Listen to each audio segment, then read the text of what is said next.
the boat.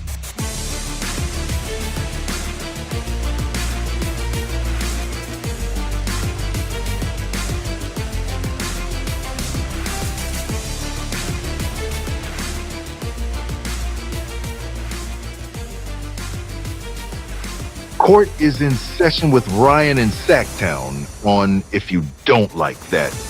Now, Ryan in Sacktown. Oh, must be Rhino.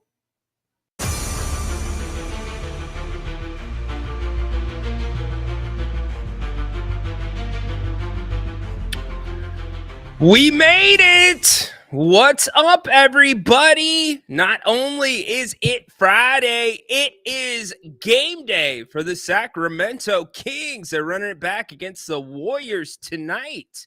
What you going to be doing for the game? Anybody going to San Francisco to check out the game tonight? Be interested to know that. Dennis, I am not a bad loser. Congratulations on the win last night. Congratulations, Niner fan. I don't know if you're back there yet, though. Not going to give you that quite yet. Ricky Pearsall, by the way, going to be returning to practice. That's good news for Niners fans. How about the NFL replay system? Kind of screwing up last night, Niner fan? That have you a little bent? Seahawks returner clearly touching the ball. How'd you feel about that? We've got a full slate of NFL games this weekend. A couple I am definitely looking forward to. We're going to break those down. We'll talk about those. We're going to talk about the Kings tonight with the Warriors. We've got audio from practice yesterday. Expect to get a little bigger taste of the starters tonight. Coach Brown expects to play them into the third quarter. What I'm going to be looking for, it's not rigged, Dennis. Come on, man. You know what, Dennis? I actually kind of need to give you that argument. Do you remember what happened in Seattle when the replacement referees were calling the Monday Night Football game? You remember that? Yeah, that was kind of an interception. Got ruled a touchdown. Seahawks got over. So last night wasn't rigged, but Seahawks do definitely have some luck when it comes to night games in or at Lumen Field. I was going to call it in CenturyLink. It's CenturyLink to me. It's the link. I don't know why these stadiums always change their naming rights. Well, I do because it's expensive, makes money, but the link sounds so much better than Lumen Field. Lumen Field. I mean, Niners fans, do you like Levi Stadium? How's that? How is that? Peter, I'll get to that in a second. I did hear Grant rant on that. Interesting, huh? Very interesting how people see that differently. I acknowledge, though, really quick, we'll put Peter up. I acknowledge I could see where he's coming from. The fact that they were only playing one game in Milwaukee. But regardless of that, you don't put that tweet out. You don't do that. Like, what's that going to gain? What's it going to do?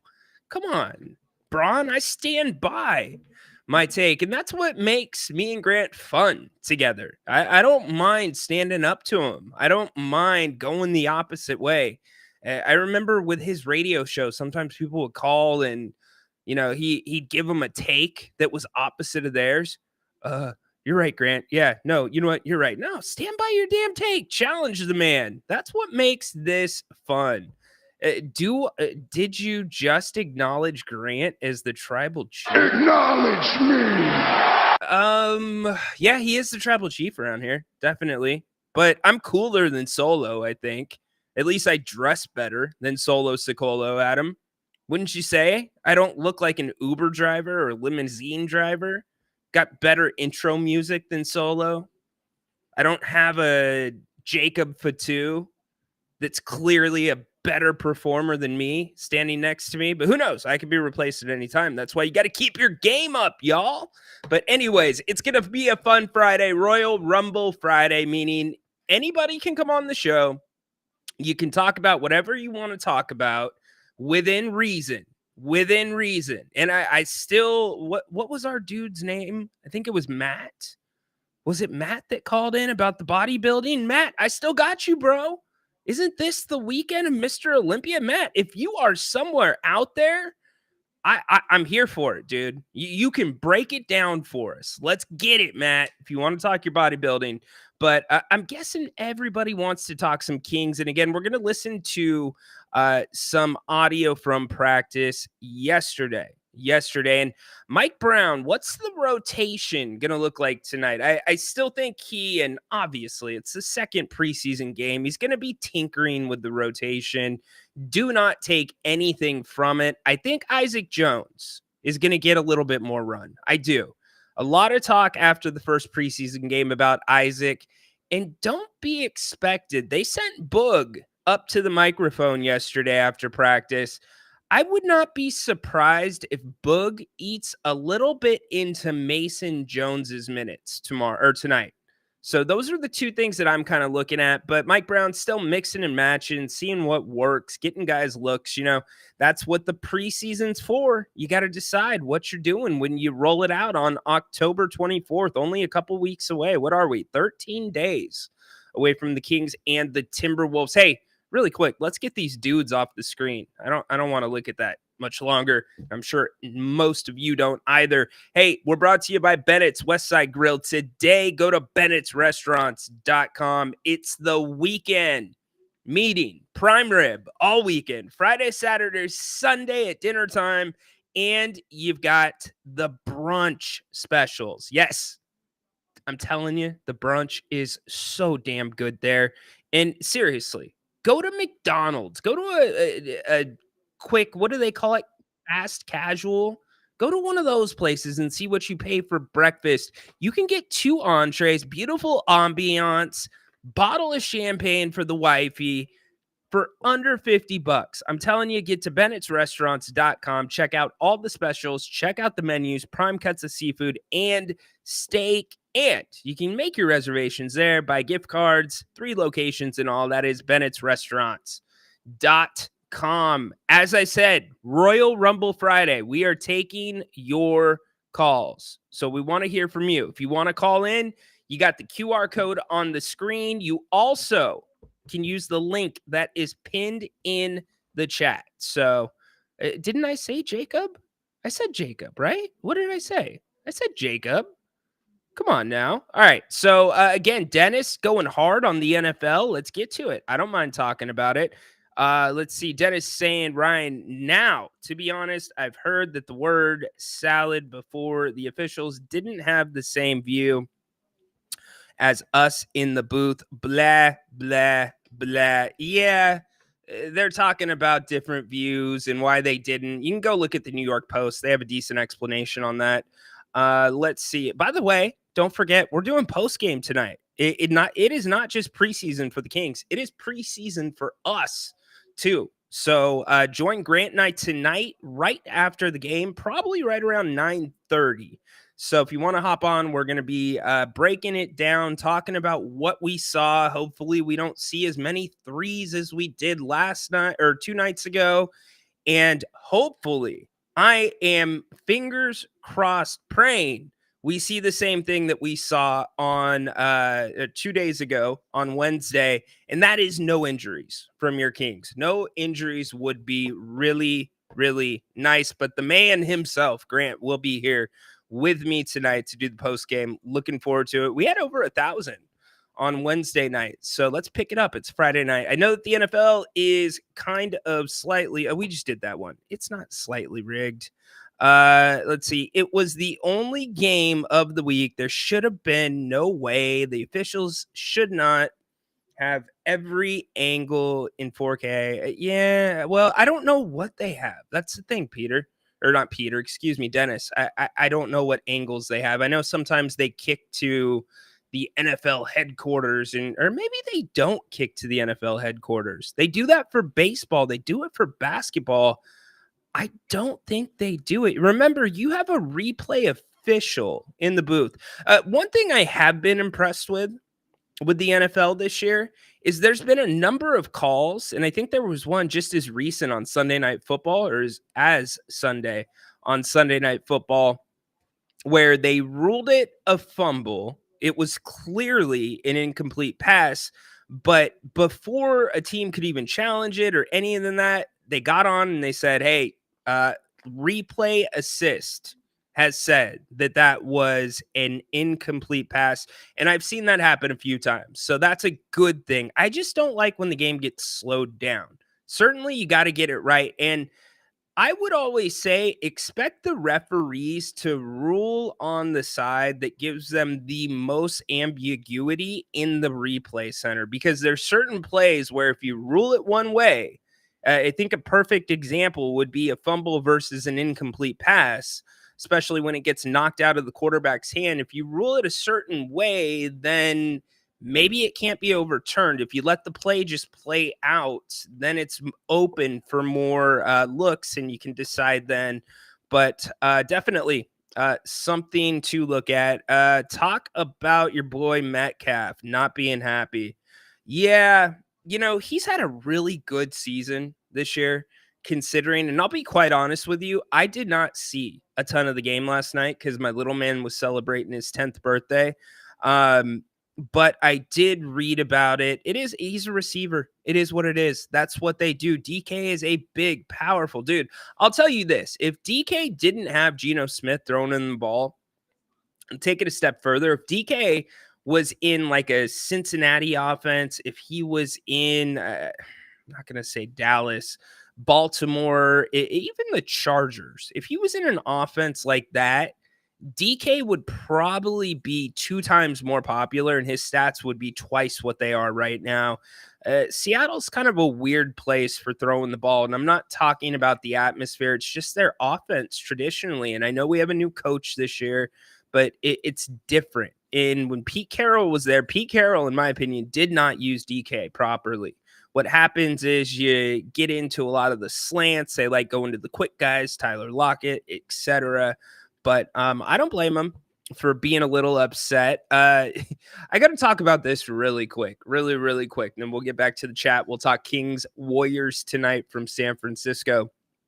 There is a certain place in town. It's my son's favorite restaurant to frequent, which is not Bennett's. My son likes Bennett's. He loves Bennett's. But there is another restaurant in town that is his go-to. And it just so happens that on your birthday at that restaurant, you get to spin a wheel. And every time I've spun the wheel on my birthday, anytime my wife has spun the wheel on her birthday, I don't know, we get like 2 packs of chopsticks. I think maybe she got wasabi one time. But every time my little man steps up to that damn wheel, he takes one of the biggest prizes on the wheel with him out of the restaurant. One time he got a shirt. Another time it wasn't that big, actually. He got sushi rice. And then last night he got a hat. It was a pretty damn cool hat. He got to pick whichever one he wanted. He ended up with an octopus with a crown on it. So here's what I'm telling you. If it's your birthday and you're going to frequent that place of business, you might want to hit my son up for some advice on how to spin that wheel. This kid's got it down. He's got it down cold. Love it. Let's see, him and Jenna, the Bambino cannot get on. Really, bro? Dennis. What?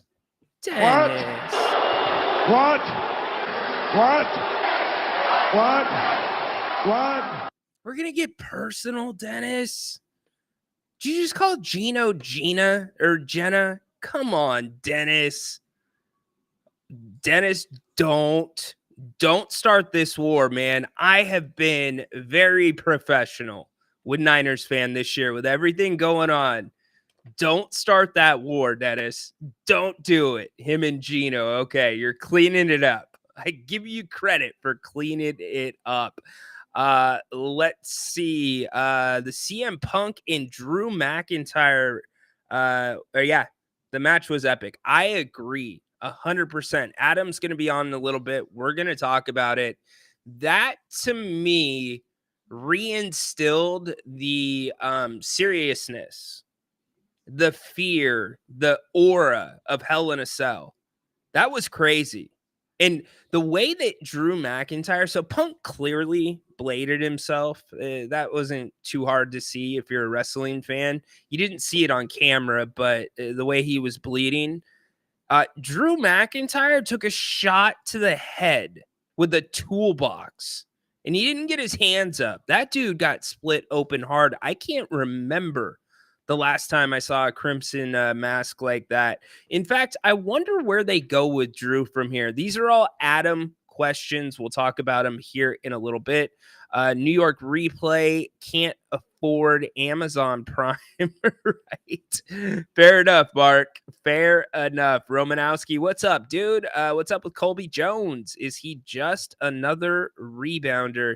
You know, that is going to be one of the subtle storylines for me this preseason and early in the season. I can't judge Colby off of one preseason game, but I can't say that I was overly impressed with his minutes. And again, it's first time you're out there, first time he's out there with that group against another team. But I would have liked to see Colby stick out a little bit more, like Boogie stuck out. Boogie Ellis stuck out of that group on the floor in the second half. Colby, I worry about his strength. That's what I worry about because he can make plays. He does it in flashes. He's not going to be one. He's not a Malik Monk. He's not a De'Aaron Fox. He can be a really solid player, but the strength, that's the problem that I had in Stockton. There were too many times last year in Stockton. Same thing for Jalen Slauson, who's no longer with the Stockton Kings, where the ball would just get ripped away from Colby. And in fact, Mike Jones gave Colby some minutes late in the season last year, and it was a disaster. He had played well the game before, so Mike went to him early the next game, and the defense just honed in on him, targeted in on him, and there was a couple turnovers, and Colby was out of the game. So I've got my eye on him in this preseason for sure. He will be on the roster. There's no way he's not going to be. Well, yes, he'll be on this roster. I'm 99% sure they're not going to give up on Colby Jones at this point, but he's got to show something. What's up, James? In the house. Love it. Is Gino afraid to run the ball? Needed him to get 15 rushing yards for $300. Oh no, did you do daily fantasy? Gino does not run the ball that much. He does not. Yeah, that's why it was set at 15 yards. I don't know if it's because he's just not that fast. I don't know if it's coaching. I don't know if he doesn't want to get hurt. But it is a good point. He did not run the ball, does not run the ball very much. Let's see. 14 pressures from Bosa. Bosa played a good game for sure. And y'all got to pick me up on this because I did not watch a lot of that game. Again, it's my little man's 10th birthday, so I was spending the night with him. Rhino, I know the name of your son's favorite restaurant. My niece and nephews like it too. Yes, it is a fairly popular restaurant in these parts. And it's kind of funny that of all places, a 10-year-old would really, really like that place over other places. I would say his second favorite, besides Bennett's, he loves Bennett's, but his second favorite is probably Dave and Buster's. I don't mind saying their name because they're so different. It's more of an arcade. We don't really go there for the food. We go there for the play, but the food's not terrible. And for anybody that likes UFC events, that likes, I think AEW actually shows their pay-per-views. You can go watch the pay-per-views there for free. So that's not too bad. But yeah, cool. Peter, you can't beat the kids menu there. And we were about this close to getting him to try the real thing yesterday. By real thing, I mean sushi. So he is close to getting there, and he's a pretty good eater overall. He he's been better, and he's in the middle of his growth spurt. So we're trying to get all the healthy stuff in him right now, on top of what we usually do. No typo. Okay, you're doubling down, my man. All right, fair enough. Dennis acts like the 49ers will not lose another game this season. Good job, Southern Justin, Iowa. That's Niner fan, though, man. Niner fan has such a short memory. Now, Dennis is not a fair weather Niners fan. I'll give him credit. He is a Niner fan, or he's a legit Niner fan, but that is Niner fan to a freaking T. To a T. Let's see. Yeah, you guys are going back and forth. Love it. Sorry, I had a few glasses of wine. No worries, dude. Enjoy your wine, my man. You already had a few glasses of wine today or last night? We have Boogie Ellis. I told you, kid can shoot. Yeah, but Dennis, you got to remember, Boogie is not one of those guys that if the Kings cut him, he goes to Stockton. He has to go into the G League draft. So, I mean, he's got to make a splash to keep another guard on this roster. Obviously, Devin, but he's going to be on the reserve. I don't know. I don't see.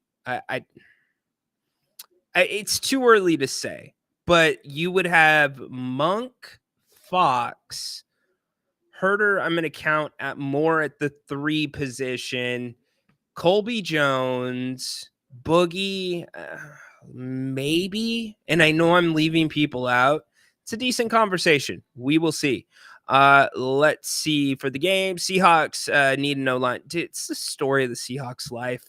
They never, ever have good O-lines, although it hasn't been too bad this year. So, all right, let's talk about what we're all here for. That is our Sacramento Kings taking the court again tonight against the Golden State Warriors. Is it going to look different? You're going to get the starters for 3 quarters, according to Coach Brown. A couple things that I am looking for, strictly because they are now playing the same team in 2 out of 3 nights. I want to see the adjustments the Kings make on defense. It is not like the Warriors are going to be running different stuff. It's going to be very similar. Peter, will the Kings get killed by the 3 ball again? The Warriors are still going to hit threes. They're not going to get killed to the tune of, what was it, 28 threes? No, I would be very surprised, because it wasn't just Curry, Pajemski, Hield pouring it in. It was everybody hitting their threes. Draymond was hitting his threes. So I think the Kings make a point to drive them off the 3-point line tonight. And I think as I listen to practice, listen to what the coaches said, listen to what the players have said, communication was a very big part of the Warriors having success from beyond the arc. Now, I maintain my take from yesterday that the Warriors made some hard shots. They did. And so if the Warriors make hard shots again, who knows? They might make 20 or 21 of them. But I want to see if the Kings can defend the 3 ball better without giving up too much of a driving lane. Mike Brown, one of the things that is his hot button is straight line drives. Straight line drives, Mike Brown does not like. One of the first 5-on-5 full court scrimmages this training camp, Keon Ellis gave up a straight line drive. I have the audio of Coach Brown. Keon, no straight line drives. And that's Keon Ellis doing it. So guys have a tendency to overplay things sometimes. And I'm hoping that's not the case when it comes to defending the 3 ball. But the offense, let's see what it looks like tonight. I don't think you're going to get another dose of second, third, fourth cuts off of the DHOs. I think they're going to do the same cuts that they did on Wednesday night, but I want to see if Golden State adjusts how they're guarding DeMar DeRozan, how they're guarding the Kings. I want to see the Kings start their offense from the same places on the court that they started it with the starting 5 on Wednesday night. I want to see the second unit come in and predominantly have their offense in the same areas of the floor. I want to see the second unit go to somebody else other than Alex Len to run the DHO. That's not going to work. Alex is good at a lot of things. The DHO is not one of them. So is it going to be a bigger dose of pick and roll? Now, in that case, is the floor going to be spread out anymore?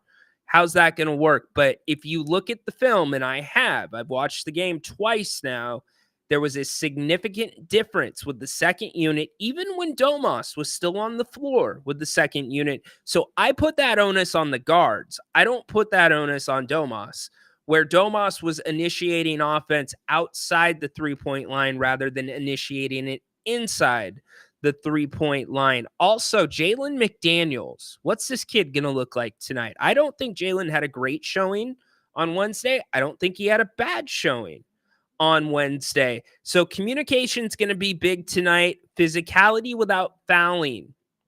When the younger guys get some minutes in this game, what are they going to be able to do? Is it not going to be sloppy? Mike Brown talked about fatigue. He thought fatigue was a big factor for the guys in the second half that were not used to NBA basketball and executing while being tired. So does that look any different? Can they be physical, get away with some of those little things if the refs are allowing it without blatantly fouling somebody? I said it the last couple days. The Kings did, or at least the starting five, did an excellent job, in my opinion, especially on the offense end, of being physical. The cuts, crisp. Mike Brown said yesterday. In fact, what we're going to do today before we get Adam in here, I've got about 7 or 8 minutes of Mike Brown. I have not listened to what he said to the media yesterday. We're going to listen to it together, and we're going to kind of talk through it and break it down. So it'll give us a better idea of what we think we're going to see tonight. So here's Coach Brown yesterday. I'm going to stop it in between at points, and we'll digest it together. So put your thoughts in the chat as well. He didn't stand out as much last night. Feel a beam right here. Is it? Yeah, okay, we don't need to hear about stuff in your team, Mike. It was just anything stand out when you look back that maybe didn't kind of pop off the page immediately last night? Offensively, I thought, again, we've thrown a lot at them, and we have a lot of new faces, and they did a pretty good job executing for our first preseason game, especially with me playing the different combinations that we played. I thought our guys did a great job with paint touches. I think we ended up with 50-something points in the paint, and for us, it was pretty high. So that was big. But the same thing defensively. We felt that our ball pressure and our physicality wasn't quite there, and especially from the beginning, they got really comfortable. And when an NBA team gets comfortable, the sky's the limit for them. And like I said before, they were on pace to set an NBA record against us for made threes. So thank goodness it was a preseason. It'd be fun tomorrow to see if we can clean some of that up while not losing too much of what we're trying to do offensively. Some of those things you focus on defensively, especially with the perimeter right there. Did you see evidence of that over these past few weeks, or did that kind of catch you all off guard? So nothing surprising there from Coach Brown. Dennis says, because a lot of times we shot threes and we were just so bad at it versus now we have DeMar. Now we have Boogie. Dude, Dennis, man, slow down with the Boogie Ellis stuff. Boogie is not in the plans for this team as of right now. Now, Boogie can play himself into this team's plans, and he played very well on Wednesday night, but the expectation of having Boogie and him having an impact on this team is a little bit out there. It's really out there, and I get Devin Carter is still not going to be for me, this is a redshirt year for Devin Carter. I will be surprised if Devin plays this year unless the Kings go deep into the playoffs, but that's a whole nother thing altogether. Let's get back to Coach Brown. Put your thoughts in the chat about what you're hearing from Coach Brown. Again, first time I'm hearing it. I'll give you my thoughts as I hear them, or as I hear what he says. That's the thing. We've been pretty physical in practice. Our ball pressure has been pretty good, and it was almost like we took a little step backwards when the lights were on in terms of our physicality, our ball pressure, and even our communication to a certain degree. So your plan for tomorrow? Are you same thing, starters first half and then backups in the second half? No, so I'll play our starters into the third, Okay. and then I won't finish the game with them. Probably the game after that, they'll finish the game, and they'll still have 3 preseason games, I think, to do that. And don't read anything into the rotations that you'll throw out tomorrow or No, Sunday. no. I mean, you could, from the standpoint that I'm trying to take a look at anything and everything, but nothing is like tomorrow when that wouldn't be my final rotation pattern or whatever. When you saw the offense click in the So there you go. Don't read anything into the rotation. We already knew Coach Brown is going to play the starters 3 quarters. That is nothing new. Let's see what the next question is. way it was specifically in that early going. Yeah. I imagine you've seen that come together over the past couple of weeks in camp as well, but giving them the freedom to kind of choose their own plays and move the ball the way they did. Was that about as good as it gets from this offense? Yeah, obviously, I wish we would have had an opportunity to shoot more threes. You got to give Golden State some credit, though, for that because they were really conscious of trying to get us off the 3-point line. But how many more threes do we want to see the Kings take? I don't disagree with Coach Brown. The Kings only took 27 threes, and a lot of them came in the second half with the second unit. In fact, I've got the shot chart right here. We'll throw this up really quick. This was the Kings shot chart for the entire show. By the way, I am not Grant Napier's show. I am Ryan in Sacktown. We will just go with Rhino there. But that's the shot chart yesterday or 2 days ago for the Kings. 27 threes probably is not enough, but my counter to that is the Kings won the paint 52-22. So what's the right number? I think that's another storyline, another important thing that we're going to look at as we head closer to the 24th. And that number will change depending on the teams that you're playing. But when the Kings net rating tripled or almost tripled in the second half of the season last year, the Kings were taking 35 to 43s a game. And when Jerry Reynolds and Grant asked me, how many threes do you think the Kings should be taking as constituted? Remember, they had no Kevin Huerter. Malik Monk was out. That was exactly what I said, 35 to 40. I'm not sure if that number stays the same this year, but I don't think you want to see this Kings team take 50, 55. Hell, I don't think I want them over 45 because those are shots you are taking away from DeMar DeRozan. Here's Coach Brown again. But man, I don't know if I've at least since I've been here where we've had more back doors for layups than last night, and we have them built in our system.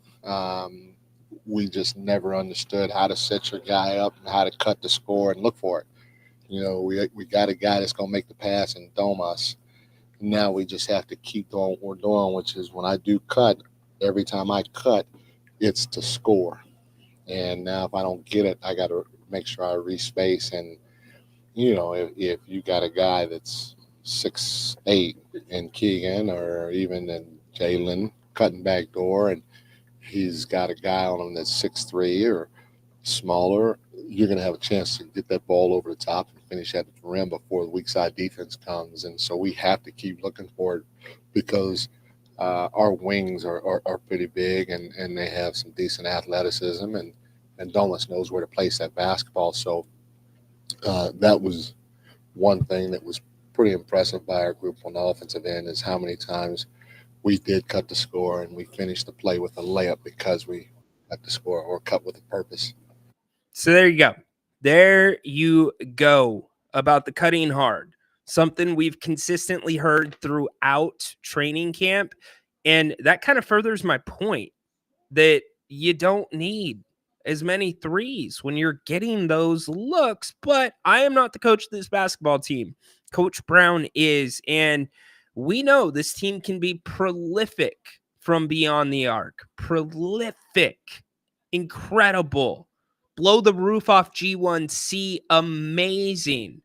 We also know this team can shoot themselves out of a game very quickly, and the offense can go very stagnant. And we have post-game shows where many of you come on and say, trade Fox and do this and do that because you're sick of what you're seeing from offense. You see guys not get touches like Keegan Murray, Harrison Barnes last year.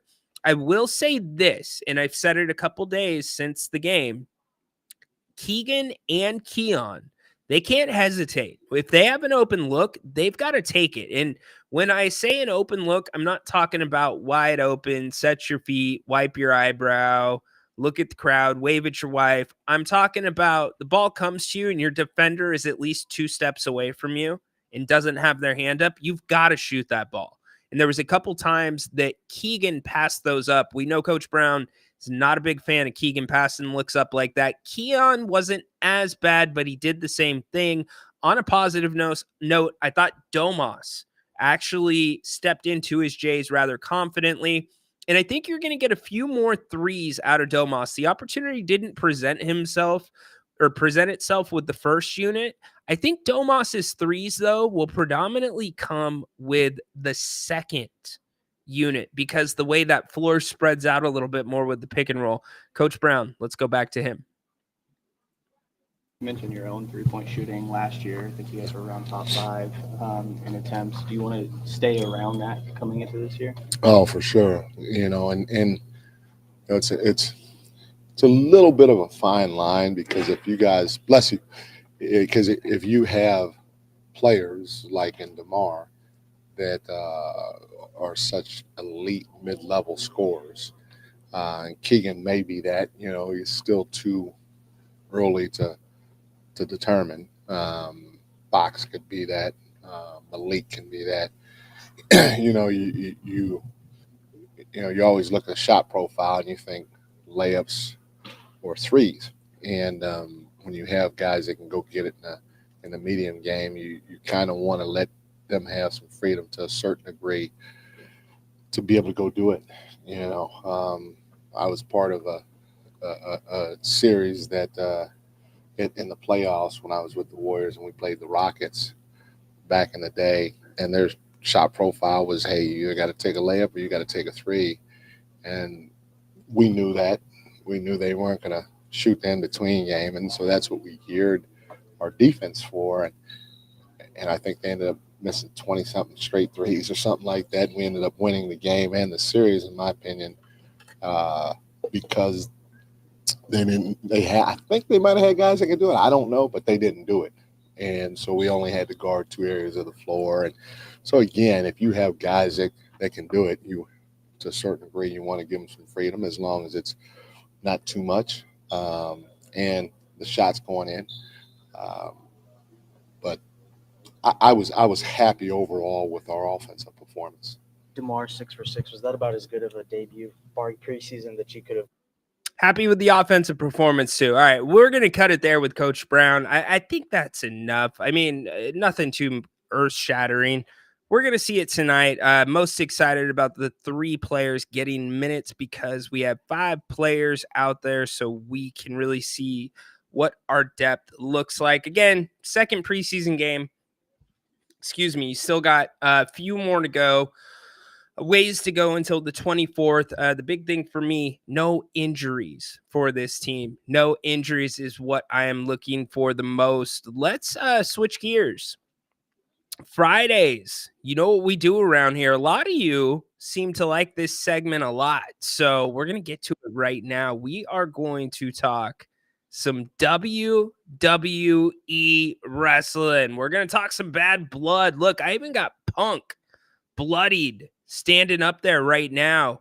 let's go to our WWE correspondent, Adam. What's up, my man? What's up, brother? What's up, brother? Your audio's working good today. How about that? Yeah. Love it. We're dialed up. What's going on, my man? Oh, nothing much. Getting ready for this game tonight. A lot of Yes, people sir. fired up about it. Licking my wounds from yesterday with the Seahawks. But yeah, oh well. I fell asleep during that game. This Central Time stuff, if you don't live on the West Coast, these games are brutal, especially the Kings games. So I'm trying to save my sleep and my energy for King season and not waste it on two teams that I frankly don't care about in the Seahawks and Niners. So I went to bed early and that was it, man. I love it. You know what's funny? When the Sunday night football game got delayed, I didn't was even like, turn up. okay, so the West Coast got a little bit of a taste for what the East Coast has to go through because by the time it was in the third quarter, that was right around when halftime would usually be on the East Coast for a regular Sunday night game. But it was actually our time and it was like 9:00, right? And it's like, okay, I get it. It's like 9 or 10, I want to say. It's brutal. And you talk about I mean, I'm a Kings fan, right? So Yeah. obviously there's East Coast bias and all this stuff. No one ever talks about the Kings. Well, I get it now. I get why none of the West Coast teams get any love from the national media, maybe outside the Lakers. It's devastating to try and stay up till midnight to finish watching a regular season basketball game. It's brutal, man. So, but I do it for the Kings. Usually you'll see me in there post game for a little bit too.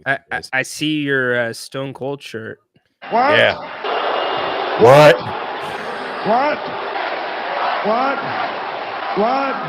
Was there ever a more annoying chat than that? I mean, it's got to be painful if you're the one in the ring dealing with it. Yeah. You've seen a couple of people deal with it recently. I think Gunther said something, like, if you're an idiot, say what? And then everyone says what again. But, I'll be honest really quick. I did not think this whole yeeting thing would catch on the way it has. I didn't either. I thought it was really corny. And now I kind of catch myself saying yeet. So shout out to Jay. He made it happen. I thought that was a phrase that was out of favor. But here we are. Very good. Kevin wants a hell yeah. Kevin, I got to work on that. I'll get you one though. So Adam, let's talk some bad blood, dude. Where do you want to start? We could start with the Drew and CM Punk match. Okay. You were talking about it a little bit earlier. And here's where I was like, at one point, after Drew is bleeding profusely, the ref goes and gives him a towel. And I looked at my wife and I go, a towel?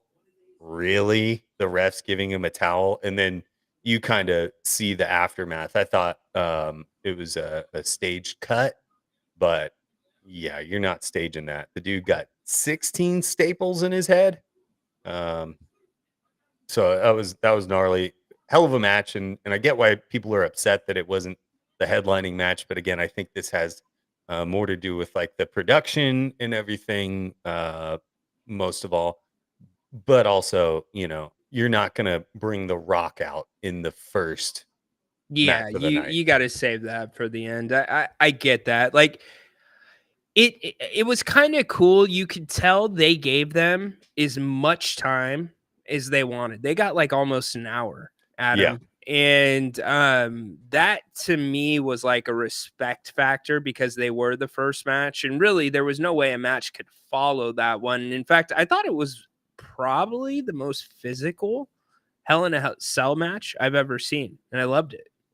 Yeah, I mean, obviously, I think the benchmark there is Undertaker Mankind. Thank you. outside of that one. Out- Outside of that one. Outside Yes. of that, I mean, that was a good show that they put on. And yeah, when he got hit with the toolbox, I didn't think that was what cut him. I wasn't sure how it happened. Like I said, I thought it was, a planned cut or whatever. But yeah, that was bad, man. So I So hope Drew's okay. So I think he did that on purpose. I think he wanted to be cut open. Now the damage was probably a little more than he was hoping for, because you remember back, like maybe you weren't watching, but when Orton faced Brock Lesnar, the spot where Brock Lesnar was raining the elbows down on him without the pads, that was planned. They wanted Orton to bleed in an era where, as Romanowski said, they didn't want blood because they went PG. It was the whole sponsor thing, and they were trying to clean it up a little bit. And yes, it got very corny and vanilla, but sometimes those guys will actually take legit shots if they're calculated, right, Adam? It's Sure. not like they're going to do anything crazy. But there was a couple times Punk took stair shots without Yeah. his hands up too. So And there was a moment in that match where you could tell that Drew was gassed, and maybe that had to do something with his head split completely open. But he tried to grab the bottom section of the stairs, and he couldn't lift it up correctly. And I was like, this dude might be gassed out right now. And you can't blame him. no, But dude, who asked for it? Was it Mark that asked for a hell yeah, or Kevin asked for a hell yeah? I got you, Kevin. If you think this is the ass kissing some you ever saw, give me a hell yeah. There you go, Kevin. I thought the bump that Drew took right before the finish, where he missed the Claymore, did you see the area of his back hit the edge of the stairs? oh yeah. Um, Oh. the, it was the whole thing was just it was gnarly. And like you were talking about, they overcorrected with some of the violence and stuff like that, but the pendulum is swinging back. And especially with the Netflix deal and all that stuff coming Yeah. around the corner, I think we're getting, and now they're not on network TV anymore, and they can get away with a little bit. But even still, like, I don't want them, this was fine for me, but I think anything beyond this is maybe a little too much. And like I've said before, I want to be able to bring my kids to this stuff, so I'm okay with a little bit more edginess in content and the violence and stuff, but I don't want them to go too far. Fair enough.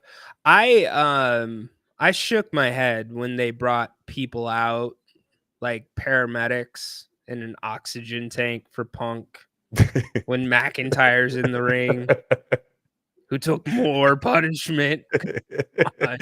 Yeah. Like, what are we doing? It's the theater. By the way, the whole 2-hour thing with Raw, that was new. I thought that was a mistake this week. I'm like, oh, it was only No. 2 hours. Yeah, so it looks like in January is when SmackDown is going to transition to a 3-hour show, which makes sense. I mean, people, maybe not all WWE fans have to go to work the next day. So, but most people have to work on Tuesday morning, right? So it makes sense to trim Raw to 2 hours and give us a 3-hour Friday show. I read a comment online recently that said, they're basically saying that WWE fans have no life and that they're not going out on Friday nights, so, which is true. I don't. I'm staying. I up don't the think night, so. I mean, there's yeah, sure. I think there's a segment when it was on Fox that's true, because it's on network TV. Pretty much, you can get it with a digital antenna. You don't have to have cable, but everybody digests it so different. Like this week, I didn't watch all of Raw. I caught maybe 15 minutes while it was on live, and then the rest I just kind of poked around online, and that was it. So Yeah. What other notable matches should we go over from Bad Blood? Let's talk about Bailey and Nia Jax. Let's go there first. Okay. Well, I mean, Botch Fest 3000 there. It It, was painful. it was painful. In the ring, the Nayakan Rana, as I'll call it. That was gnarly to see. What was the thing that you were hung up on? Oh, yeah, the power bomb. So Nia Jax, she power bombs Bailey just about as soft as you put a baby in their crib, right? And it's on the stairs. And then she just tosses her like on her head into the guard railing, which had hurt like multiple people in the past. Yeah. And I'm like, wait, how can you be that like gentle and then just go to not giving a frick? Yeah. Or what's Kevin's last name? Frith? A Frith? There you go. Yeah, and the Tiffy stuff, like, I don't know. I think we got to have a resolution with that here at some point in the very near future. I was kind of hoping that Bailey would win, and then Tiffy would cash in on Bailey right there, but kind of more of the same. And I don't know. A few weeks ago or a month ago, whatever it was, there was a tag team match with Nia and Tiffy versus, I think it was Bailey and Naomi, and it was like the loser, whoever gets pinned, has to go to Raw. And Nia lost. She was the one who got pinned, and she has not gone to Raw. So I'm like, what happens there? But I think she would be a better fit, on Raw with Rhea Ripley and Liv, and now Raquel Rodriguez, and that whole thing that's going on. It sounds like they had a dark match after Raw this past week or this past Monday. Yeah, that was so. Yeah, and then Tiffy teases the cash in. It's getting old. It's getting old. Yeah, it's either like let's do it and move on, or let's just move on and try and cash in somewhere else. I don't know. I mean, Yep. I don't know if she's an actual like tied to SmackDown star, but I really want to see the Chelsea versus Tiffy feud that everyone wants to see. By everyone, do you mean you? Yes, I mean me. Okay. I mean, I wouldn't mind it. Didn't they tease that not too long ago? Didn't those two cross paths? They keep bickering back and forth, and it's the hair flip. That's what it was. Yeah, toodles. We do that too well, maybe. Wait. How did that go again? Toodles. Acknowledge me. Yeah. Okay, dude. You know my mixer, I can record stuff live. Oh, but great. it takes me about 5 seconds to hold the button down. Yeah, that's I was crazy. about I to can get do your that too. toodles, and I was like, "Oh crap!" I'll play it again if you need me to. So yeah, that Tiffy, I think she's got to do something soon. But whatever with that one, I'd love to see. Chelsea is tearing it up. She's doing a great job. I love her work right now, and I don't know what they did. Yeah, right, Kevin. You got to cash it in. Nia is a beast. Hey, credit to Nia. She's lost weight. She's become a safer worker. All good. But yeah, she's just not interesting. It's boring. Anyway, Yeah, more interesting than Bailey, but dude, I told you, bring back the wacky, wavy, inflatable tube people, man. Just go all out with Bailey now. Like, just be done with it. What's Bailey's character right now? Who is she?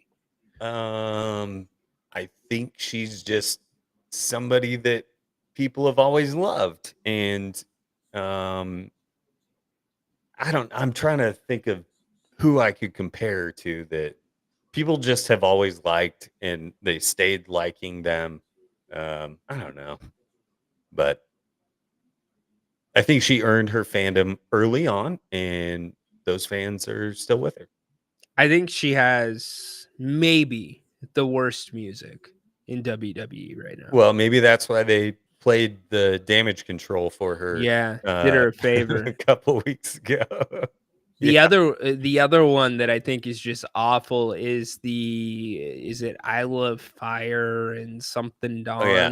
Dawn. Alba Dawn and no, I'm sorry, Isla Dawn and Alba Fire. The Yeah, Unholy Union.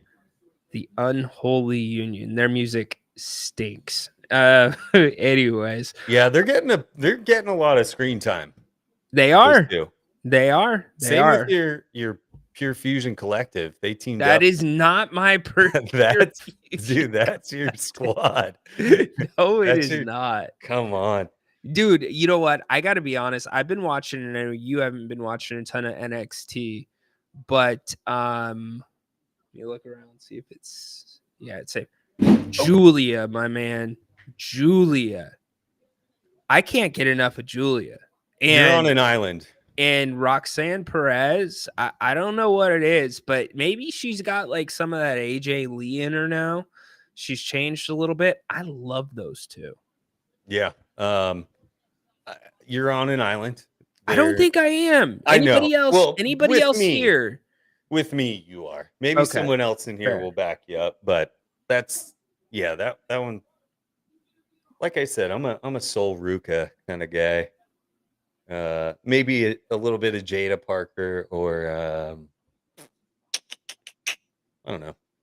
I don't know. Like Obafemi lost. Obafemi lost. This is true. They did And some big couple title changes there. They With did. Ethan Page and I love his music, by the way. I can't figure out what the first part of it says, but then I catch the hit him with a smile. But did you see the match with Orton? Oh, on NXT? Yes. No, I didn't catch it. Okay. So this was really interesting, and I thought it was a really freaking cool thing.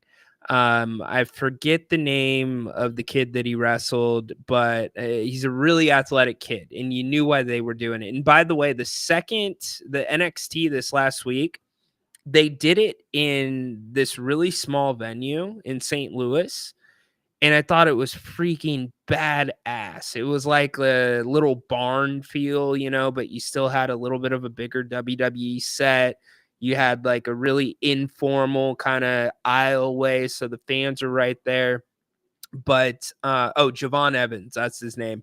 So Javon Evans, Orton does these RKOs out of anywhere, like the Evan Bourne one where dude's doing a gainer and Orton still catches him.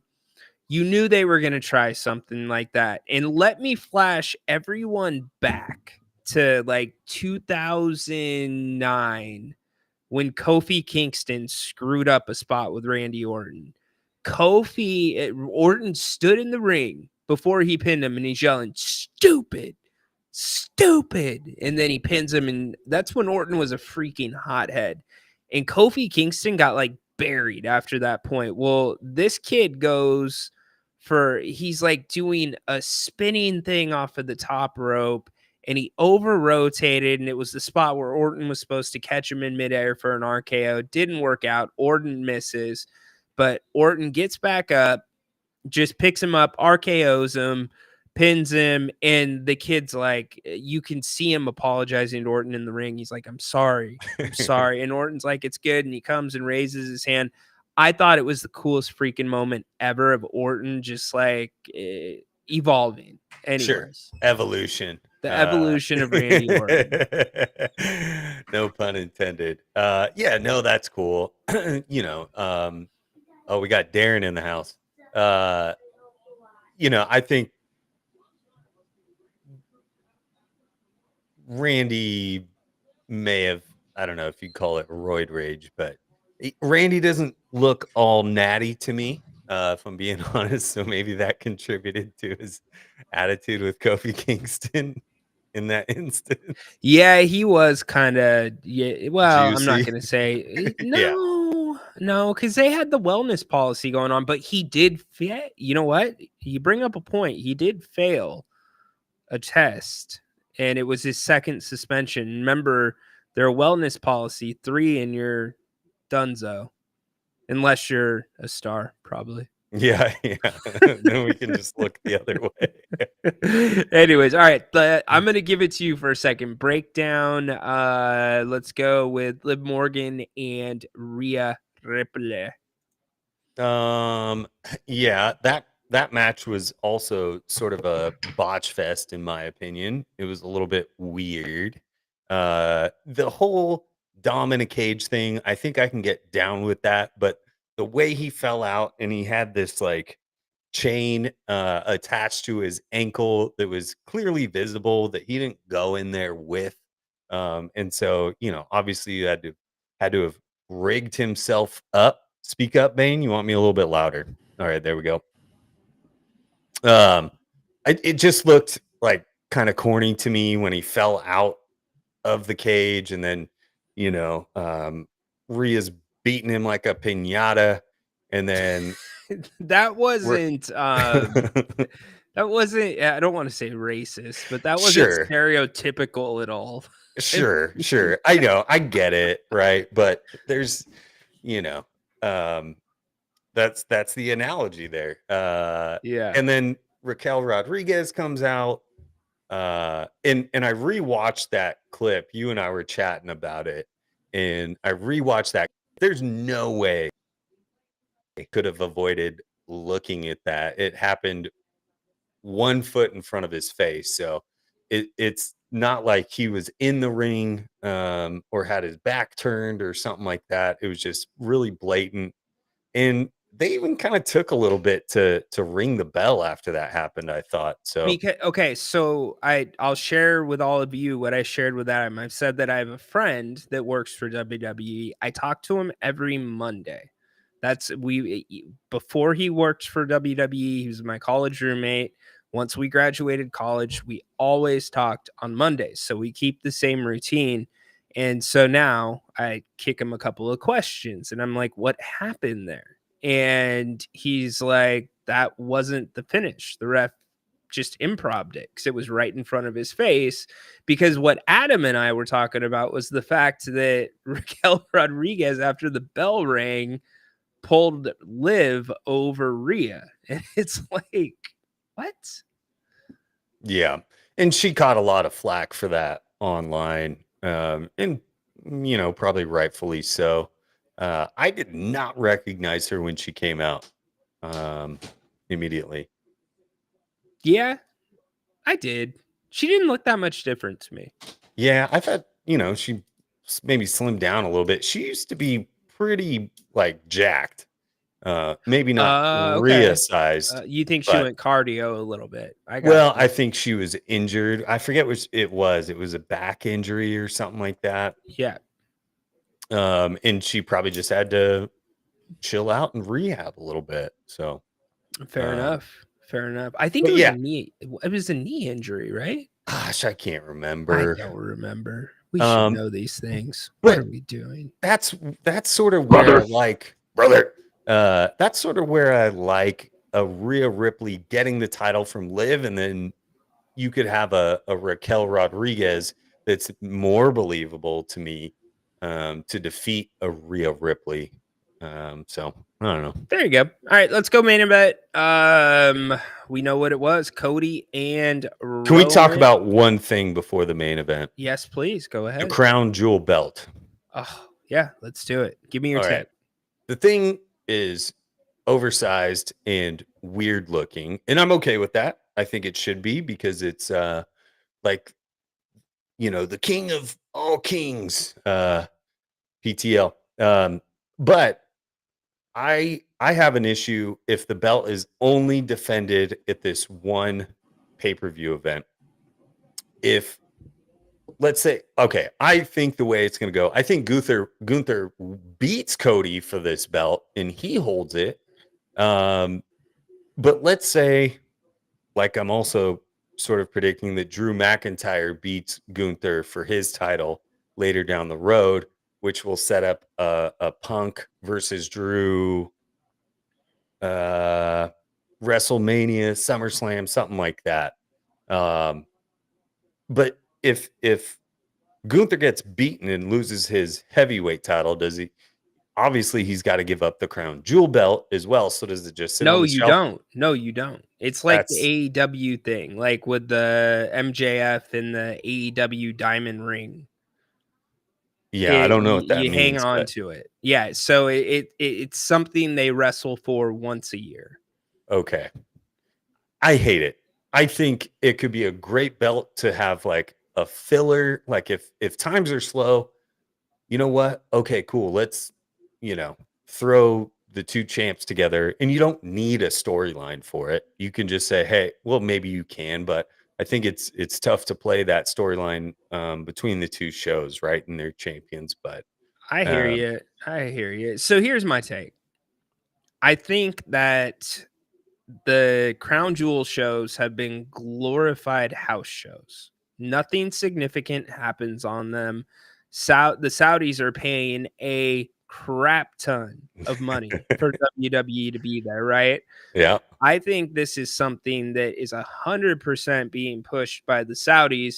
And the reason I don't think it's going to be defended separately outside of that event Hmm. is because WWE does not want a ton of attention on them working with the Saudis. And I think that's what it does. Now, let me give you my swerve. I don't know what they do with the men in that one. And yes, I agree, Kevin. The belt is over the freaking top. It's way over the top. Did you see the Photoshop of Liv wearing the belt? They made No. it like huge, so it was like covering her entire chest. Like it was a big goof, but Yeah. So here's my take on what I think they're going to do. I think that with the women's match, that is a perfect belt for Tiffany Stratton to cash in for. It's all this gold, all this diamonds. interesting. And what do you do now? Maybe that belt pops up a little bit more. I don't know. I guess that goes against my initial take to a degree.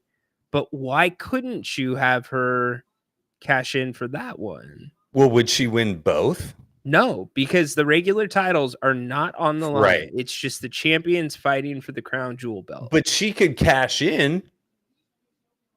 She could For- cash in for whatever title she wants, right? Exactly right. So she cashes in for the crown And she jewel would belt. never have to defend it for a year. And just Exactly. That's not a bad Exactly. idea, man.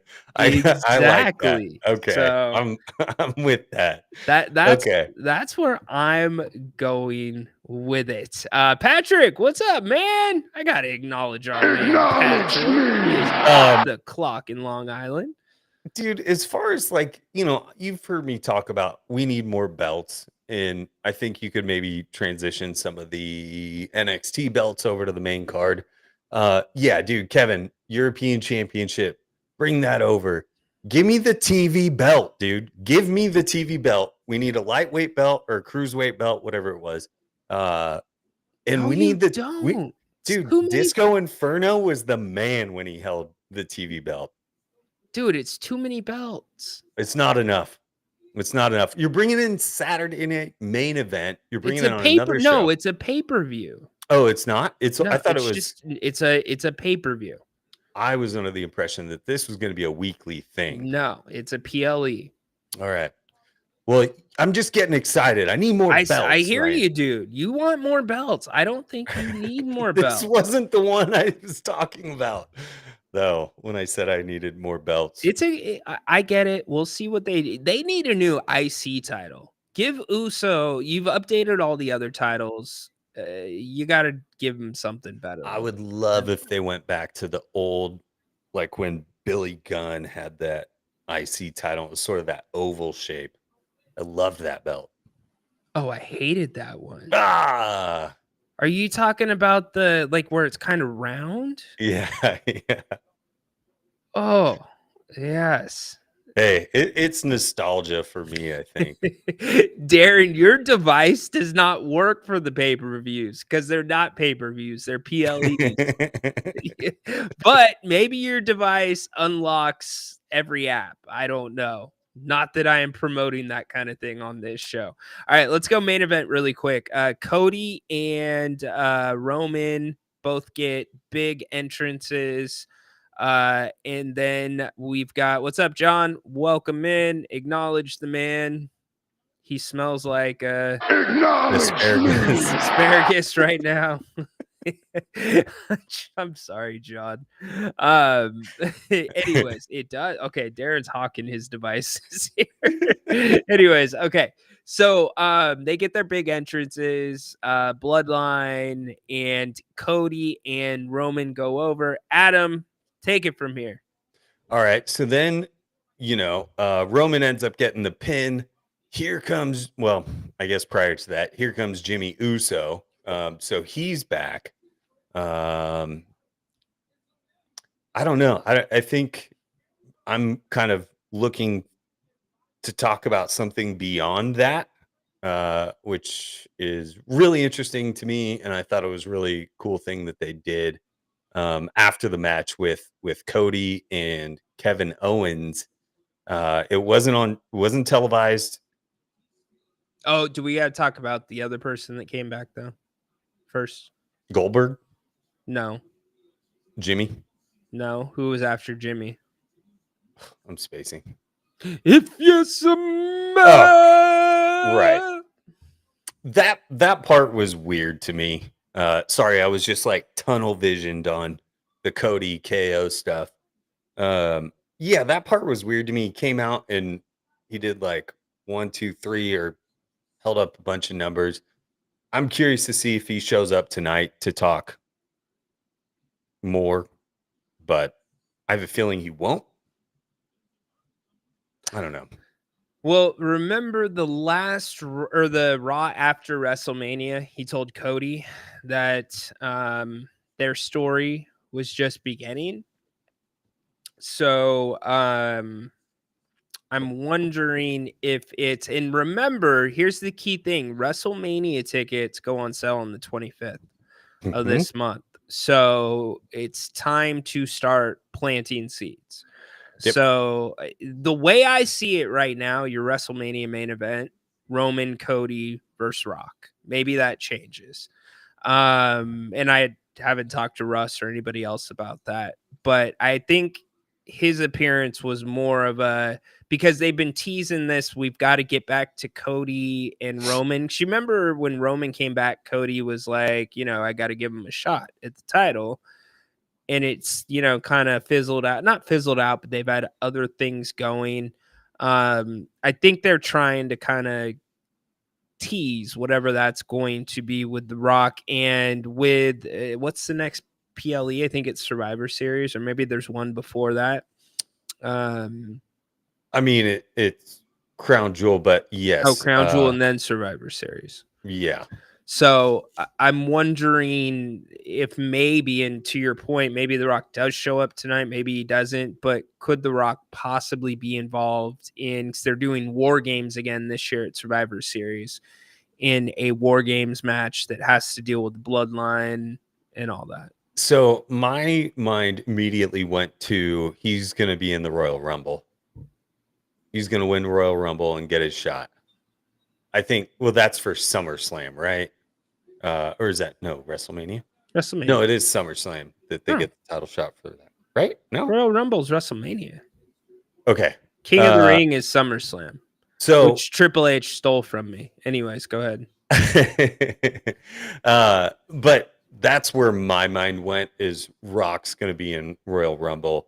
And, realistically, we're only 4 months away from that. That's not too far away. And I think you could play a lot of mind games leading up to that. Obviously you've got Cody versus Gunther for Crown Royal. Crown Jewel. Hey, it's Friday. Pour it up. That's for that other guy's show that starts at 5. Yeah, we'll be sure to meet him in a couple hours. But so we're apparently Roman's supposed to come out tonight and speak, and it sounds like it's going to be sort of the setup for Crown Jewel this evening. So I don't know about you, but I feel like it's either going to be Solo or Jacob Fatu. Although Roman did post something sort of cryptic on his Instagram, or I'm sorry, X account today, and it was like, "Tonight we acknowledge him." So is he talking about Carmelo? I don't. But so maybe it's The Rock that comes out and he says he's the real. I don't know. I just Well, remember I don't see The Roman. Rock coming out. Well, you remember Roman was talking. Remember how Roman in the Bloodline, like Jimmy was always the one that Roman was on.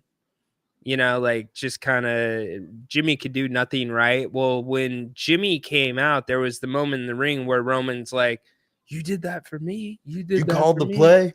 You called the play," you know, and then they hug and whatever. So maybe they acknowledge Jimmy. Like Roman finally acknowledges Jimmy Oh, tonight to a okay. degree. Yeah, Really good quick, call. speaking of acknowledging, Kevin, you already got acknowledged, but we will acknowledge John as well. Acknowledge me. I did. So there we go. Final boss. The final boss stuff is so stupid. That's the stupid. Like, Brian, what's his name? Brian Gerwitz or whatever that works with The Rock and is his writer. You couldn't come up with something better than the final boss, especially when The Rock says it. And I'm the final boss. It's so maybe they're getting the reaction that they want right now by me. So, anyways, hey, happy Friday, Darren. Thanks for stopping in, Crown Royal. Okay, so talk really quick about the back half of what happened after the event. You started talking about that. Oh, yeah. So, after the show was over, Bad Blood, you get these like fan videos going viral on the internet of Kevin Owens assaulting Cody Rhodes by, out back by the buses and all that stuff. And it, I thought it was the coolest thing, whether it was the WWE, um, just having one of their employees film it on their phones, whatever it was, if it was actual fans. I loved it. I just think it really brings in like this real feel to it, and I think that's what they're going for. Um, and so I thought it was fantastic. I loved everything about that. And if it was a fan that we're the one to take that video and post it, and it goes viral and all that stuff, like how cool do you feel? And I think that's the biggest thing with the WWE is that they're the fan sport, and they're so fan friendly in everything that they do. And so I thought this was just like the coolest thing. I wish it were me, but it wasn't. Maybe at WrestleMania we'll get our opportunity, but I just thought it was so cool what they did there. Yeah, Adam Meyer going to WrestleMania, by the way. So, yeah, Get ready. it's booked. Anyways, Triple H they're doing these press conferences after the PLEs, and I already called the shot. I think they're gonna do the spear the night after WrestleMania, and he brought up the spear in his press conference. So cool. that's the teaser that I am still looking for. I hope So that's the case. And obviously they're tied with TKO and UFC just had that big event last month there. So they know what they're doing when they go in there. I just think the atmosphere is going to be off the charts in that place. So it probably would be the most expensive WWE ticket of all time. yeah, you're not wrong. Pay-per-view or otherwise, PLE or otherwise. I think like it would be the maybe not probably face value. Well, you probably find some Mania tickets that'll be over at face value, but Sure. I don't think that place seats very many people either. It's about 16, 17, I Is think. it that many? Yeah, but the way that they did it for UFC, they were able to kind of maximize the space, and UFC had two entrance ways. Now UFC doesn't do entrance ways like WWE, so but it would be stupid to see what they did. Kevin, good question. We'll end on this one. What is the deal with Gunther and Goldberg? I can tell you what I hope the deal isn't. I hope the deal isn't that we're going to see Goldberg and Gunther at WrestleMania. I'll flip my lid if that happens. What about you, Adam? Yeah, I don't know if that's a WrestleMania type match. From what I heard, Goldberg was promised a final match that he was never given. And Good. I get it. And so I think this is WWE doing right by Goldberg, whether you love him or you hate him. Hey, when Goldberg first came out and I was 14, 15 or whatever it was, like the dude had me in a chokehold, so to speak. So not that I hate Goldberg, but Gunther mentioned when Bret Hart came out a few weeks ago, he's like, "You're my second favorite wrestler. Goldberg was my number one." And he says, "Oh, I lied." And Goldberg had some, or I'm sorry, Gunther had some zingers for Goldberg that night. And I was eating it up. He was like, "Hopefully you're a better wrestler than you are a father," or whichever Yeah, way it it was was. personal. Yeah. And here's the thing, too, Goldberg got booed when they showed him he got on camera. he got booed, and then they brought him out into the ring, or he, leaped over the barricade, and he got a little bit of a pop there. So, there's still some love for Goldberg out there. I'm not big on like,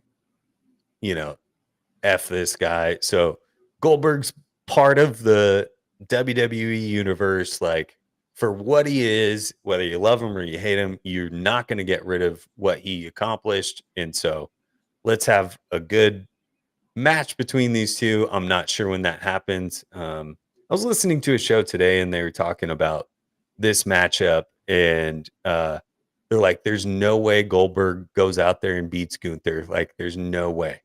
He can't beat the defending champion. That trivializes everything. So I think it's going to be a slow burn on this one a little bit. I don't expect to see Goldberg anytime in the next month, but I think he will reappear at some point in the next couple of months and start to build that tension. Maybe it's with Gunther, but maybe it's with a guy like Kaiser.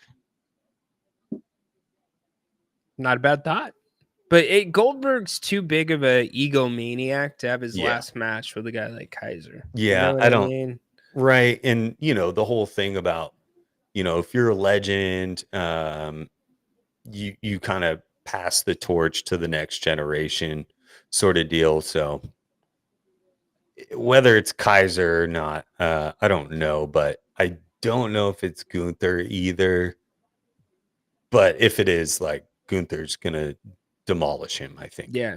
No, I hear you. Dude, I got to say really quick before we wrap this up, LA Knight, he is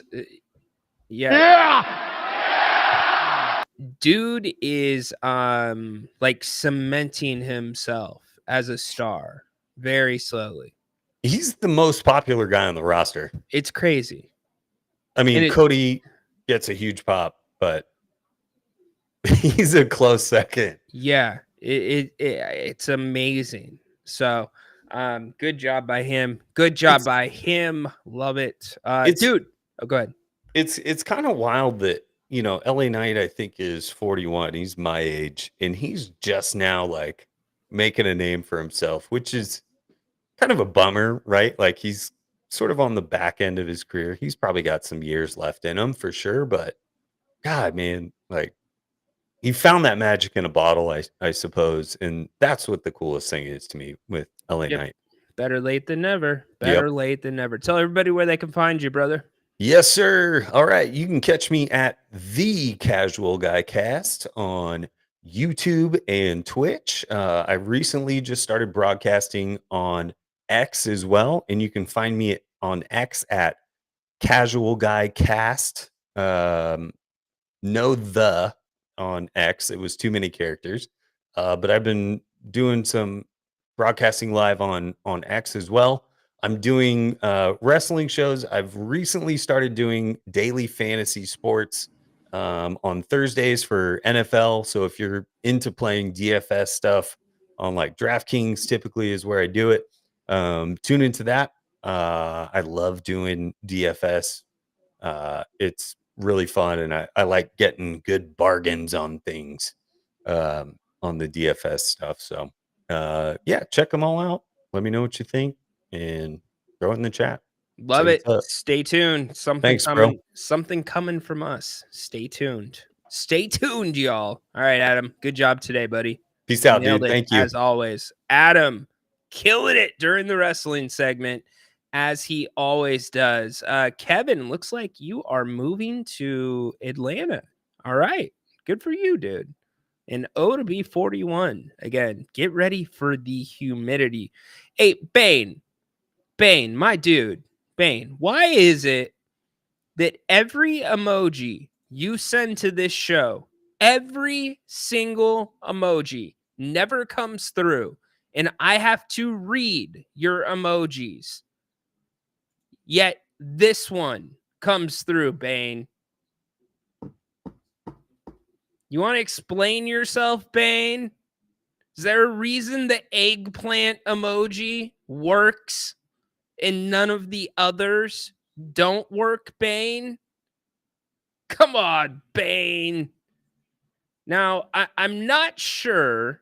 I'm not sure if they have eggplant, but I can promise you that my favorite place, Bennett's Westside Grill, has prime cuts of seafood and steak on the grill.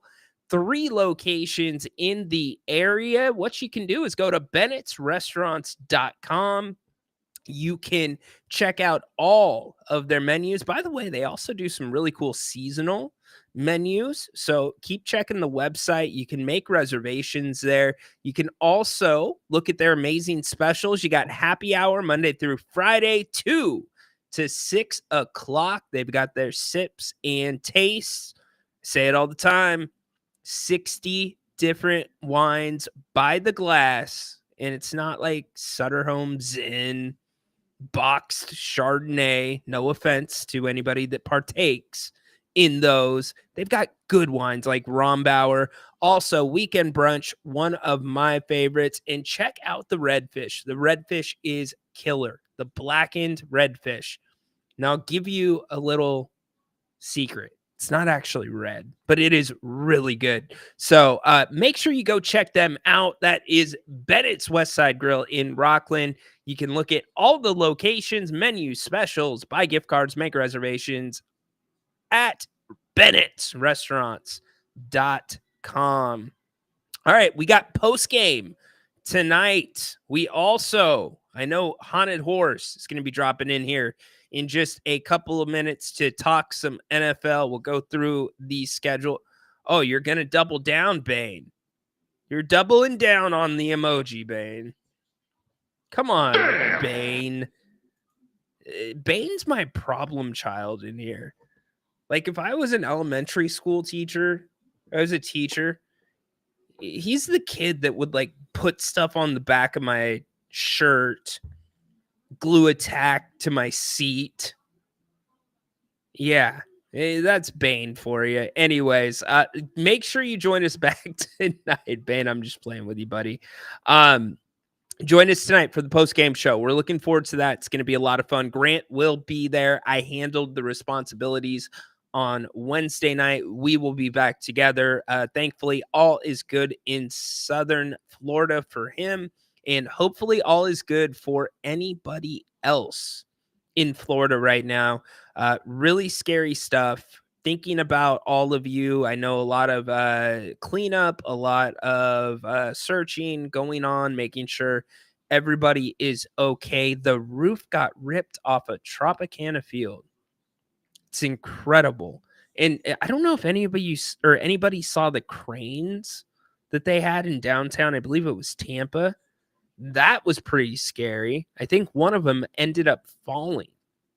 So anyways, we're thinking about all those that are affected by Hurricane Milton, and I believe another hurricane might be brewing coming towards the east coast of Florida. Hopefully they don't get hit too hard with that. We've talked a lot of Kings today. The Kings and the Warriors run it back tonight, 7 o'clock from San Francisco. I'm going to be looking at the starters again. Want to see the offense. Want to see if, obviously, Golden State will adjust what they do defensively to the Kings. They're going to move things around a little bit. So can the Kings still get the same looks that they want to get, which they got on Wednesday, especially with DeMar DeRozan? How many minutes do you think DeMar is going to play tonight? I would think DeMar played 15 on Wednesday. I would think you probably get between 22 and 25 from DeMar tonight in 3 quarters. That would be the number that I'm shooting for. Maybe it'll be a little bit higher. Certainly, we got to see that the Kings can defend the 3-point line a little better. 28 threes they gave up on Wednesday night. Also, what's the 3-point number going to be for the Kings? They only shot 27 of them on Wednesday. One big encouraging thing for me that I talked about on the post-game show and yesterday was the fact that turnovers were low. I love that. Only 4 turnovers in the first half by the starters and the first rotation, whatever you want to call it. If you're looking for any nuance, any subtle differences tonight with Mike Brown's rotation, I'm predicting, nothing that I've heard from anybody inside the building, but reading between the lines, I think Boogie Ellis might eat in a little bit to Mason Jones minutes. I think that might happen. And then also, I think Isaac Jones will get a little bit more of an extended run tonight with some of the starters. So what are you looking for in that? Haunted Horse, now is your time. You want to talk some football? You want to come brag about your Niners? Now is the time to do it. If anybody else wants to get in, you can hop in on the discussion as well. I'm thinking, what have we not covered yet today? I think we've pretty much covered everything we've talked about. By the way, we should hit this really quick. We are one series or one round of the playoffs away from a Subway Series in the World Series between the Yankees and the Mets. How about that? The Yankees and the Mets have both cemented their places in the AL and NLCSs. I don't know. Anybody watching baseball right now? Anybody super into it? The Padres and the Dodgers are going to go to a game 5. How about that? Game 5 tonight. You're going to be watching that 5:08 tonight. They go. So is it going to be the Padres or the Dodgers that move on? I'm thinking it's going to be the Padres. Dodgers usually choke this time of year, and they've come pretty damn close to choking this one away already. A lot of Dodgers fans upset about a call a couple of games ago, although Freddie Freeman came out and said, no, I would have done the same thing. They didn't have a huge issue with it. So you got that going on before the Kings and the Warriors tip off tonight. Also, you've got the Tigers and the Guardians tomorrow going to a game 5 in the ALDS to take on the Yankees. So who comes out of that one? That should be interesting. The Guardians were the 2 seed in the playoffs. I'm with you. I hope they lose as well. Hey, Ryan, how about those Seagulls? Is that the laugh, Bane? What Seagulls, dude? What Seagulls are you talking about? San Francisco Seagulls? I don't know. Oh, the Seagulls. Bane, you got to do better than that, man. You know how many times I've heard that? The Seagulls, the Sea Chickens. I get it so much from all you. Patrick, been watching a little bit of it. The prospect of a Yankees Mets World Series would be something, right? Because the Mets have just been in the dumps. Like the Mets have been in the tabloids year after year. They sold the year before at the deadline, and now this year they make a run. They get hot at the end of the season. That's what baseball's about, right? It's about whoever can get hot at the end of the year. And I just think the Padres, they're so damn explosive.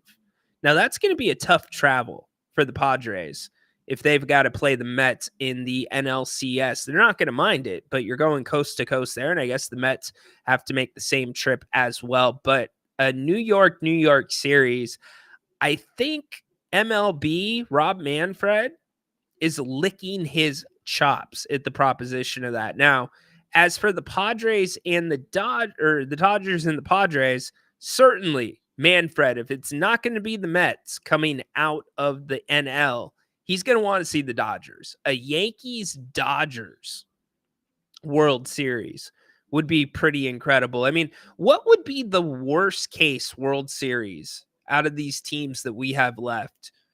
Probably a Guardians Padres. That would probably be the worst case to MLB. Guardians Padres, because Detroit, a little bit of a bigger market. Yeah. Padres Guardians. Anybody disagree? Anybody agree? Baseball this time of year, it is the only time I really pay attention. It is pretty interesting. The pitching, though, I'm with Grant. It is so annoying. Detroit starter a couple of days ago comes in the game, starts the game, end of the first inning. Somebody is already in the bullpen throwing by design. Nothing the pitcher did wrong, by design. So that's kind of weird, the chess matches that go on there. But a Subway Series, that would definitely get America's attention with everything else going on in the world of sports. Haunted Horse, last call. Haunted Horse, I want you to be part of the show. If you want to come on the show, now is the time, or else we are going to wrap up, my man.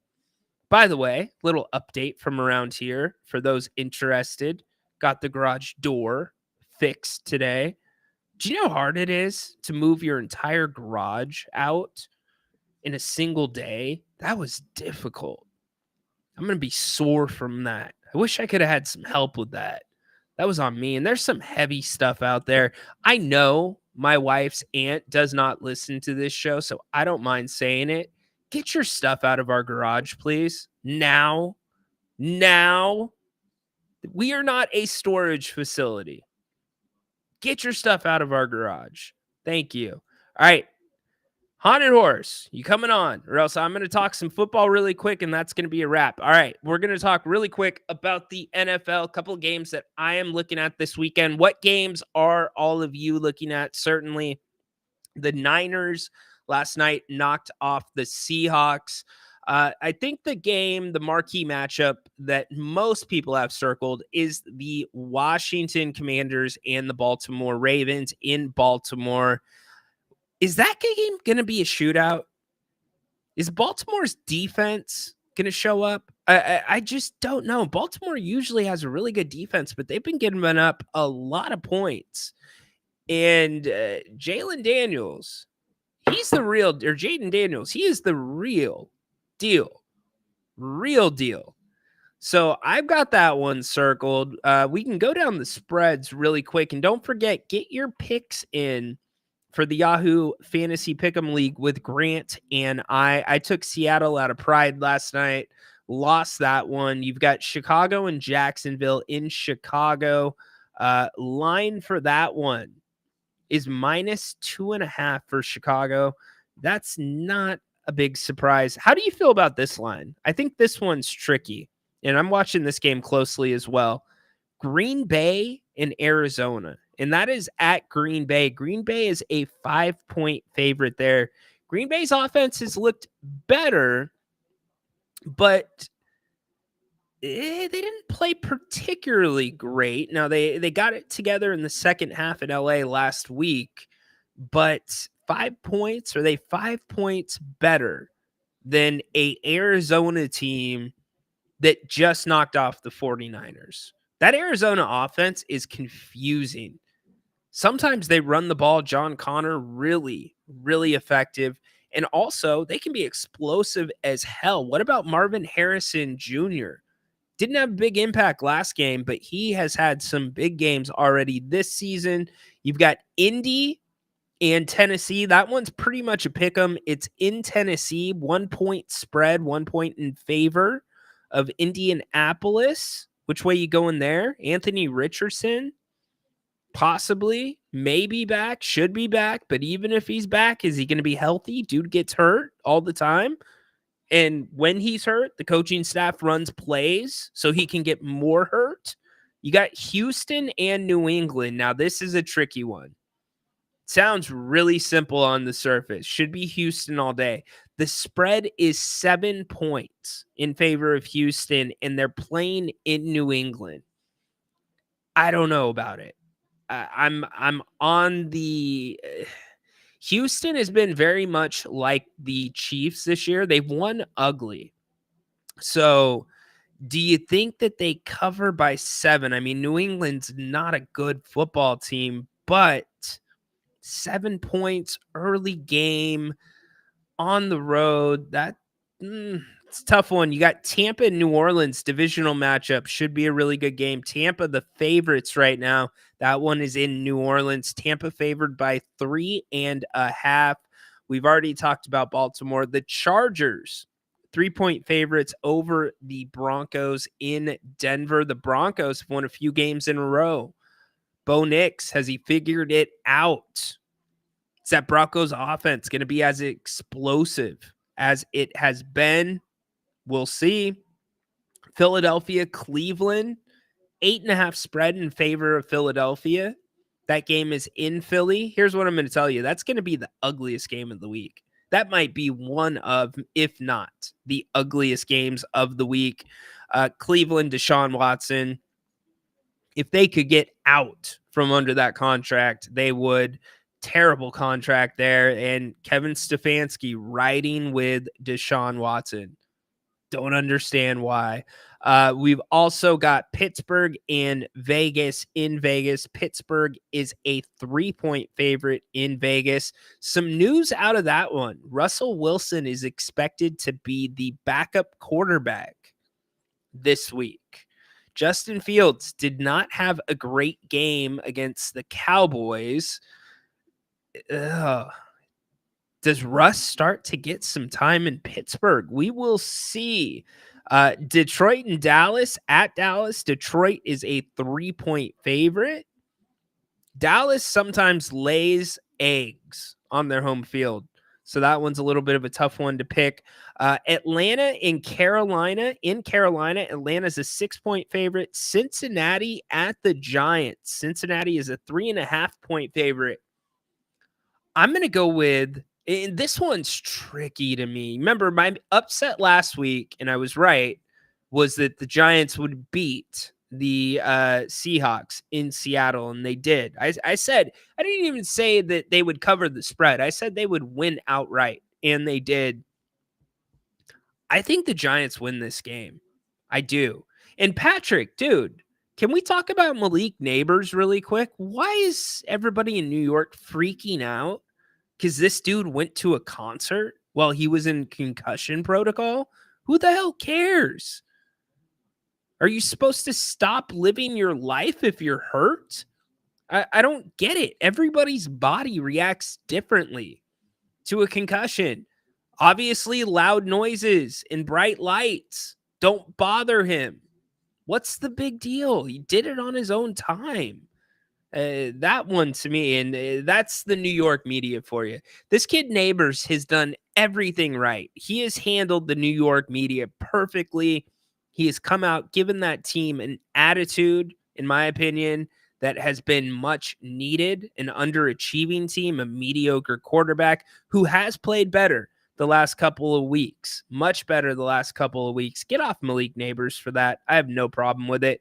And then Buffalo, 2.5-point favorites at the Jets. Remember, Jeff Ulbrich taking over for Robert Saleh. And play calling has been taken away from Nathaniel Hackett. So even though Saleh was planning to do that and got fired, it still happens with Ulbrich as the interim head coach. So which way you going there? I don't know. Patrick, your DBs looked good against Seattle. They did. Can they do it 2 weeks in a row? I'm going to say the Giants beat Cincinnati. And I'm probably going to regret it because when the Giants lay eggs, a lot of times it's at MetLife Field. I think the Giants beat Cincinnati. We will see. So let me know which way you're going. I guess this haunted horse guy is not available today. I saw him pop in really quick and he popped out. Oh, well, we're going to wrap it up. Been a fun week. I appreciate all of you for coming in and making it a great time. It's awesome. Can't tell you how awesome it is to have Kings basketball back and something to talk about. You guys know what we do. We cover the Kings night in, night out for you. Make sure that you are subscribed here to If You Don't Like That. That is where all of our television programming, YouTube programming can be found. Make sure you hit that QR code if you are not already subscribed. Do me a favor as well. Subscribe to the King's Court. That's where you get my outside of this show. Now, I'll put this show up on there for audio, but that is where you get additional audio. Morning shoot-arounds. I give you my insider thoughts. I give you also the stuff that I am hearing from my sources, stuff from the building. So make sure that you are following me on the X and then also subscribed on your preferred podcast platform, Apple, Spotify, Amazon, whatever it may be. And again, be back tonight. We're going to be doing a post-game show for the Kings and the Lakers. That's probably going to start right around 9:30. We might, by the way, pay attention to our social media accounts, because if that fourth quarter turns into what last game's second half was, we might start the pregame a little bit early. So stay tuned. We've got it scheduled for 9:30. If the fourth quarter is competitive, then we'll wait till the end of the game and you can tune in then. But we'll be live on X and YouTube. Grant will be here with me. That'll be a nice treat. We'll be taking your calls, also taking your comments in the chat. We had over 1,000 people, by the way, on Wednesday night. So would love to have you back again. And I went solo on that one. I was solo. So we're going to have Grant with us tonight. Really looking forward to it. Last comments of the day. Get them in. I can't believe the haunted horse dude was here and then he bounced. Maybe I hurt his feelings. Niners still have issues, but Seahawks have more. So you're commenting. Are you not coming in, bro? Do you have the link? I saw you pop in and now you popped out. You going to come in and say hi to your fans, dude? And pimp your show? I guess not. All right. How about them Seagulls? Here we go. Yeah. So he's junk talking. You can't find the link. You were here, dude. All right. Let me get this guy in here really quick. He loves coming on Fridays. And I know all of you like to get your little dose of haunted horse. Here's the link, buddy. Come on in. Read the chat. Yeah, dude, you just put it in the chat, my man. You have not been in the chat. Philly got there. Oh, okay. Okay, here we go. Here's the man himself, the one and only haunted horse. What's up, dude? No, the link, dude. I sent you Marco Polo. It disappeared. It wasn't Really? there. So I was looking for it and I was waiting for you to see the chat. So anyway, I showed you Marco Polo. Apparently, if you leave and come back and too many people chat, the link disappears. Interesting. I went into my Google Chrome history and it's not in the history either. So I was trying. Okay, fair enough. On Well, here, welcome I was in. not dodging you. I thought you didn't want to talk to me because of last night. Oh no, see, I don't dodge people. No, you don't. Like you dodge bets. You should have took that bet, dude. I told I you that still was gonna won't- happen. Dude, I wouldn't even make the bet now. We're not going to Why win would the you division. not make the bet? We do not look right. We don't look right. Well, Even you're last night, I thought it was an impressive win. Something is not right with this team. We are not right. So you guys just had a bad night. Or bad. We did. The legend. The legend. Yeah, right. Yeah, my first wife and second wife really think I'm a legend. Legendary prick. Did you see the video going around of Kyle Shannon? Oh, you did. I sent it to you. I heard it, but I didn't see it. I was listening to it in the background. I had something to do. That was funny though. I only caught about 15 seconds and It's pretty realized funny. it was parody or whatever. Yeah. That was funny. That is funny. So if everybody hasn't seen this stuff online now with AI, they're reproducing coaches' press conferences, and AI can replicate the coach's voice, and they try to sync it up with the words that are coming out of their mouth, so it somewhat looks like what they're saying, but it's like stuff that they wouldn't be saying. Right. They would never say, but you probably think that they're thinking. I have it here. I don't think I should play it here though. Why?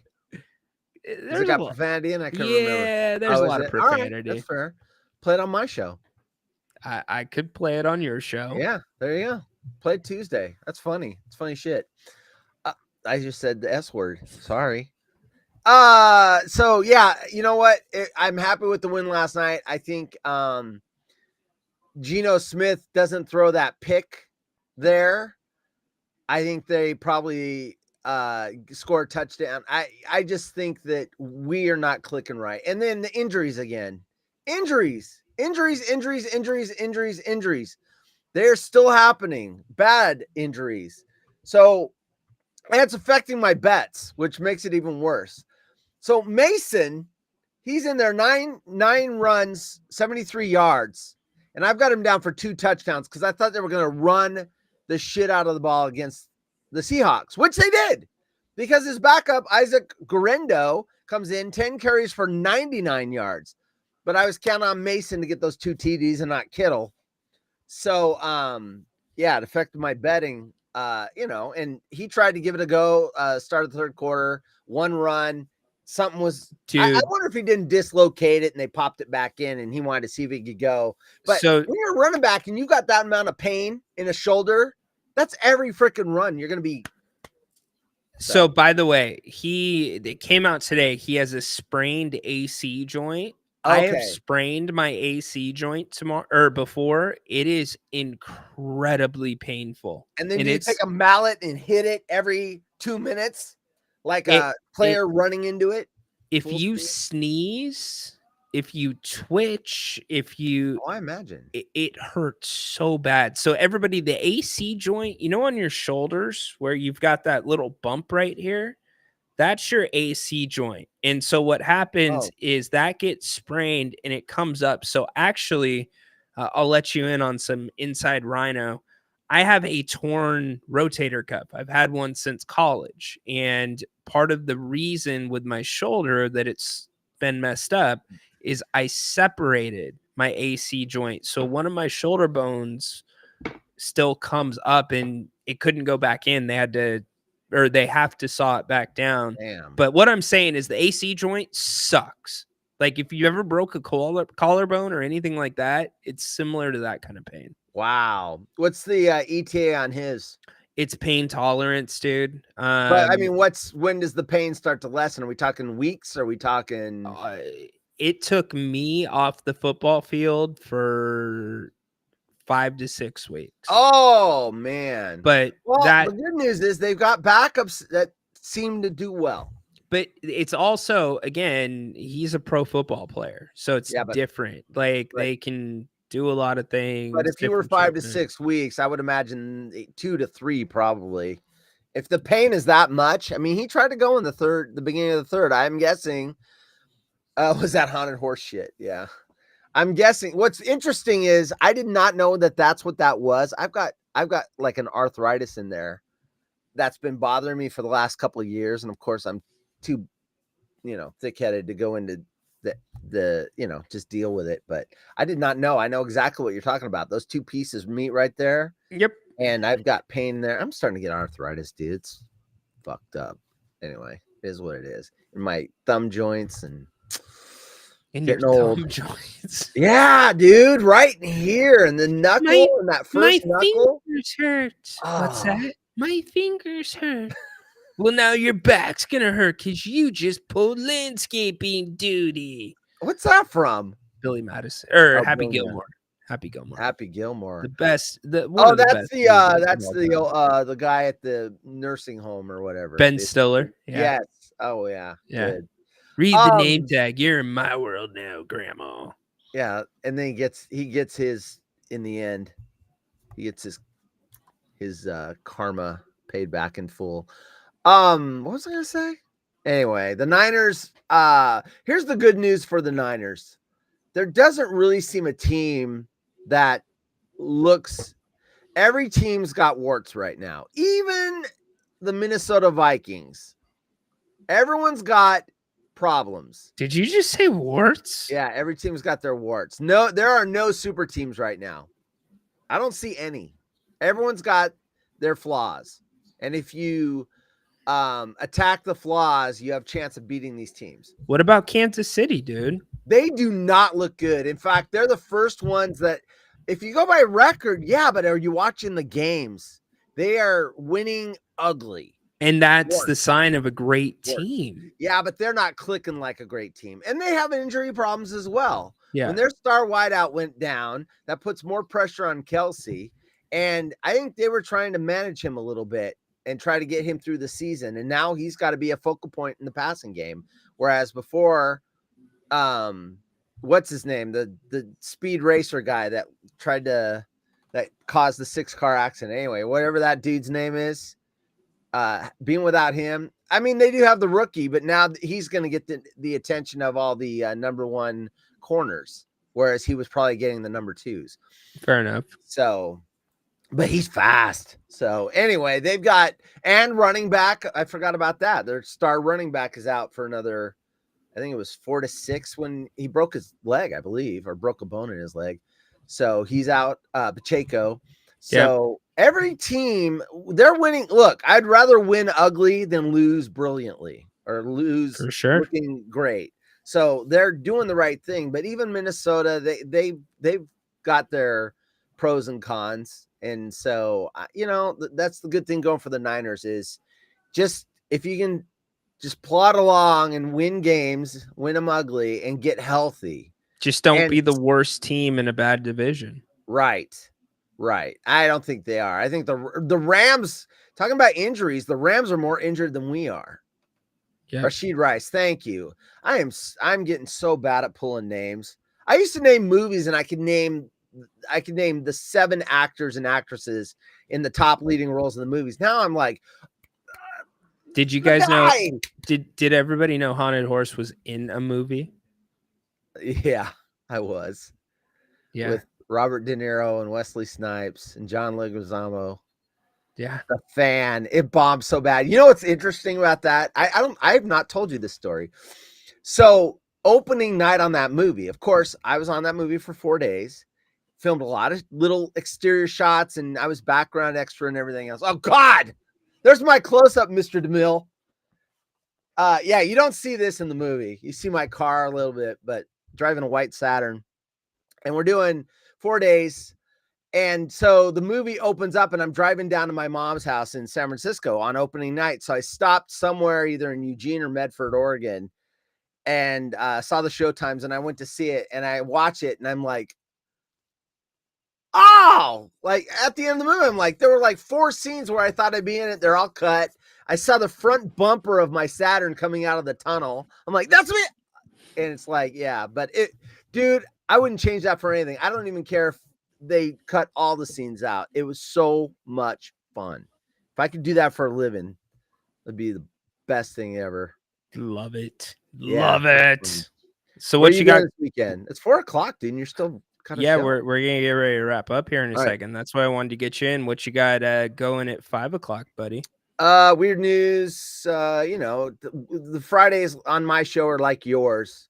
Just a lot more relaxed, a lot more goofy. Me being more goofy. And I got some weird news. And you missed some real good stories last night when you were having dinner. Yeah. I had some really good ones. You would have loved them. They would have, you would have been like, oh, why are we talking about this? Yeah, they were great. That's the brand. Good stuff. Yeah. Anyway. Yeah. I'm ready for this weekend, dude. Yeah, I'm not. It's Liam Palooza. and Right. Liam Palooza is a very busy weekend for me. I'm telling you right now. Let me give you some. There's nothing you can do about it. There's nothing you can do about it. But let me say this: as an only child of the baby in the family, my mom was the baby and their siblings, and I was an only child. I got spoiled a lot. I have a picture somewhere of a Christmas tree that's about a 7-foot tree buried in presents. You see like the top 12 inches of the tree, and there were 2 presents for everyone else's one. And when I mean everyone else, I mean the aunt got 1, I got 2. The uncle got 1, I got 2. The cousin got 1, I got 2. They were all for me, and it's ridiculous. And I'm telling you, it becomes a problem later in life when you have to manage your own money later because you don't have impulse control. You see something you want and you use a credit card, or you find a way to get it when you haven't saved for it or don't have the money for it. And it took me decades to break the habit of not putting it on plastic. I'm telling you right now, it's going to be a problem. So for those out there, my son is the only grandson right now on both sides, and his nana, which is my mother-in-law, she throws him. If you've ever seen Billy Madison, that is what these parties look like. Or the toy with Jackie Gleason and Richard Pryor. Minus the swimming pools. Well, she brings inflatables in, but she goes all out. It's I've seen videos of his parties, and I'm like, that's for one kid, or is that for like a whole orphanage? It's crazy. I mean, anyways, he's lucky to have family that loves him. We're lucky to have our health, but the setup for these things and my favorite part is the kids that come get a present. It's not their birthday, but they get a present for showing up at the party. Yes, they do. That's the best. They do get a present. This is true. You know what? I will say this though, because my mother-in-law worked in a school district that was low income, and she's retired now, but she would invite her students to Liam's parties because when Liam was smaller, sometimes he would go to class with her.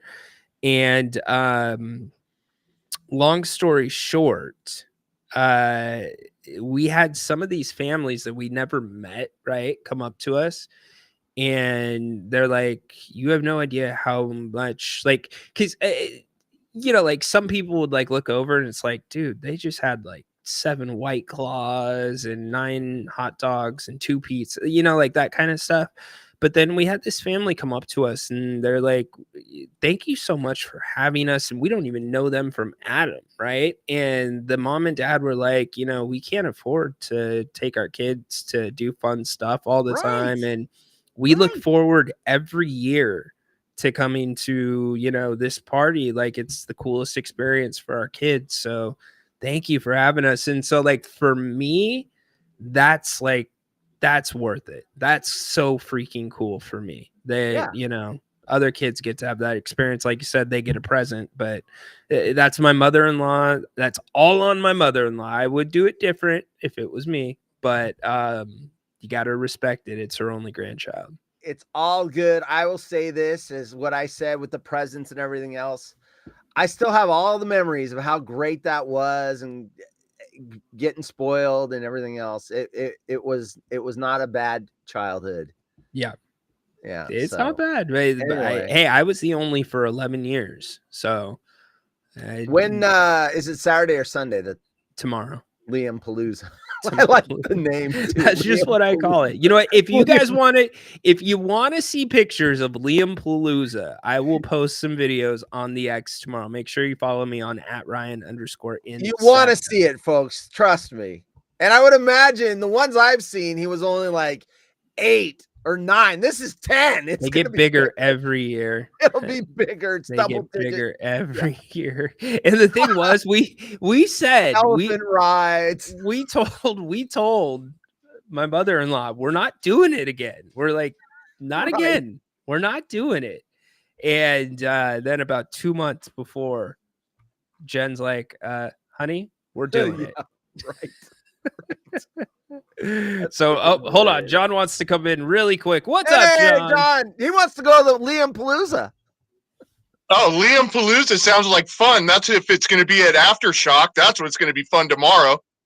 Oh, You it's got a Aftershock concert? tomorrow. Oh, yeah. Oh, you don't know what Aftershock is, Horse? I don't.